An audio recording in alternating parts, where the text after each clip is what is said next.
જય હિન્દ, જય ભારત, જય ગૌ માતા, જય રાષ્ટ્રમાતા સાથીઓ। હું છું અર્જુન આંબલિયા ફ્રોમ દ્વારિકા। મિત્રો, અત્યારે ઉપલેટા છું અને અહીંયા રસ્તામાં એક કાર જોઈ છે અને કારમાં જય ગૌ માતા, રાષ્ટ્રમાતા લખેલું છે। ખરેખર મિત્રો, ગૌ માતાને માનનારા લોકો તો ખૂબ છે, પણ ખાલી પોતાના વાહનમાં એટલો સૂત્ર લખાવી દે ને તોય પણ ગૌ માતાને રાષ્ટ્રમાતાનો દરજ્જો મળી જાય। આ કાર કોની છે મને ખબર નથી, પણ આ વિડીયો એટલો શેર કરજો કે એ કારના ભાઈ સુધી પહોંચે। અને હું ખૂબ ખૂબ ધન્યવાદ આપું છું, કારણ કે આ બહુ મોટો પ્રચાર છે। જો આમાં લખેલું છે જય ગૌ માતા, જય રાષ્ટ્રમાતા, અને સ્કોર્પિયો કાર છે।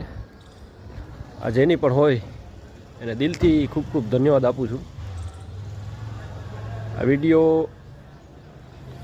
જે પણ આના માલિક હોય એમના સુધી પહોંચાડજો એવી મારી વિનંતી છે, કારણ કે આમ નાનું કામ છે પણ બહુ મોટું કામ છે। ગાયને માનનારા દુનિયાના લોકો છે, પણ કંઈ કરવું નથી। આ ખાલી એક સામાન્ય એક સૂત્ર લખી દીધું ને હોય ને તો પણ કેટલો પ્રચાર થઈ જાય। એટલે ફરીથી દિલથી ખૂબ ખૂબ ધન્યવાદ। આ કાર જેની હોય એના સુધી પહોંચાડજો એવી મારી વિનંતી છે। જય ગૌ માતા, જય રાષ્ટ્રમાતા।